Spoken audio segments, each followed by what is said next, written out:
अस्सलाम वालेकुम। DNN news के साथ मैं हूं नादरा आमिर। अब रुख करते हैं खबरों की तरफ। साहिवाल व्यू होटल के मकाम पर बिजली के बिलों के खिलाफ एहतजाज। जीटी रोड मुकम्मल तौर पर ब्लॉक कर दिया गया। बिजली के बिलों में खौफनाक इजाफे के खिलाफ शहरी सड़कों पर निकल आए। शहरी बिजली के बिलों की कीमतों से तंग आकर खुदकुशी करने पर मजबूर।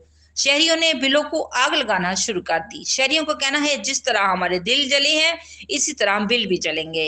साहिवाल अवाम का कहना है, 900 रुपए दिहाड़ी है और 40,000 बिल आ चुका है। घर में खाने को कुछ नहीं तो बिल कहां से देंगे। साहिवाल महंगाई की सताई हुई अवाम खुदकशी करने पर मजबूर। अवाम ने बिल अदा करने के लिए किसी ने अपने मोबाइल बेचे तो किसी ने अपने कानों की बालियां बेची और किसी ने अपने घर का सामान तो किसी ने अपनी कमेटी ही लगा दी। बिल अदा करने में साहिवाल अवाम की निगरानी वज़ीर आला पंजाब और वज़ीर आला पंजाब से रहम की अपील। रिपोर्ट्स रहीद राऊ, डीएनए न्यूज साहिवाल।